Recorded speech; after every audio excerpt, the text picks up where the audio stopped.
Hello friends, नमस्ते, प्रणाम। हम सालू मिश्रा अपने यूट्यूब चैनल से सभी दर्शक के स्वागत अभिनंदन करतानी। तो आज हम रउआ लोग के सुनाए में बहुत सुंदर पारंपरिक देवी माँ के गीत बा। रउआ लोग सुनी, जैसन भी लागी कमेंट में बताएं लोग। अच्छा लगी तो फैमिली फ्रेंड में शेयर जरूर करें। तो चलिए सुन जाओ हमने की। पाकल पाकल के सिया मैया की बिहारल मोहा में दातावा हो की बुढ़िया बने के ना। पाकल पाकल के सिया मैया के बिहारल मोहा में दातावा हो की बुढ़िया बने के ना। मैया अइली मोरे आंगनवा हो की बुढ़िया बने के ना। केहू जे मारे मैया के ये गरियावे हो से केहू जे ना मैया के आरती उतारे हो से केहू जे ना मैया के चरण दबावे हो से केहू जे ना। निर्धन मारे मैया के अन्हरा गरियावे की सेवा का मैया के नाऊ जे आरती उतारे हो सेवा कावा मैया के नाऊ जे चरण दबावे हो सेवा कावा मैया के ना। पाकल पाकल के सिया मैया बिहारल मुहा में दातावा हो की बुढ़िया बने के ना। मैया अइलू मोरे आंगनवा हो की बुढ़िया बने के ना।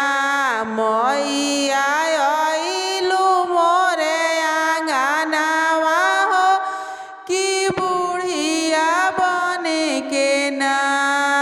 केहू जे मारे मैया के ये गरियावे हो से केहू जे ना मैया के आरती उतारे हो से केहू जे ना मैया के भोगवा लगावे हो से केहू जे ना।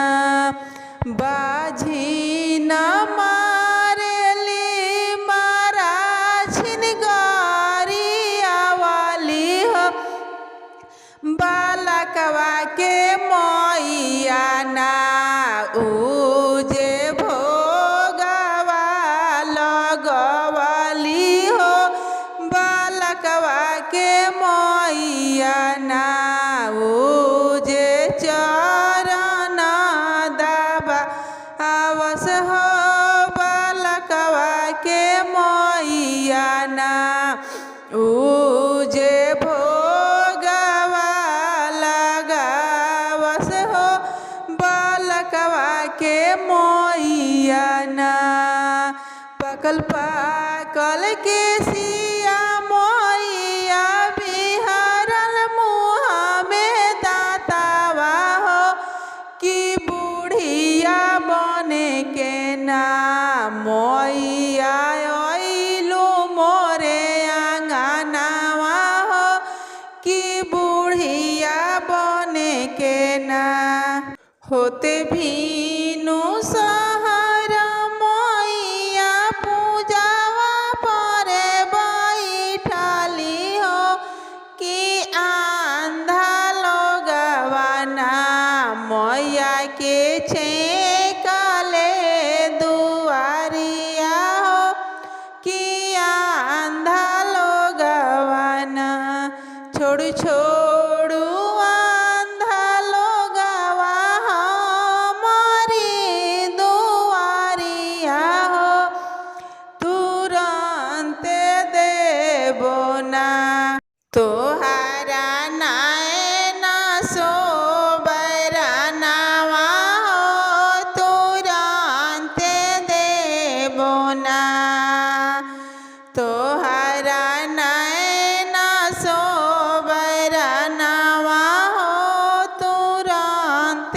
देबो ना होते भीनु सहारा मैया पूजावा पर बैठली हो से बाझिन लोगावाना मैया के छेकले दुआरिया हो से बाझिन लोगावाना छोड़ू छोड़ू बाझिन लोगावा हमारे दुआरिया हो तुरंत देबो ना तोहारा गोदी में बालकवा हो तुरंत देबो ना होते भीनु सहारा मैया पूजावा पर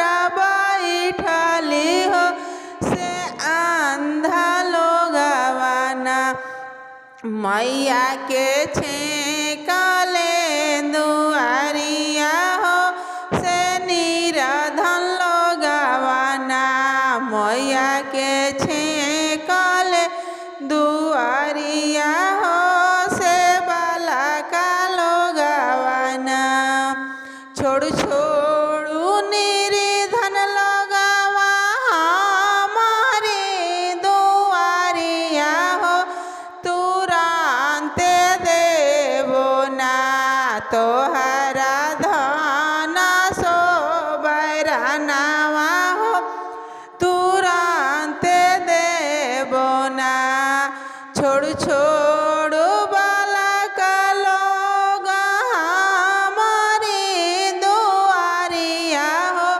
तुरंत देबो ना तोहारा विद्या से बरनवा हो तुरंत देबो ना तोहारा विद्या सो बरना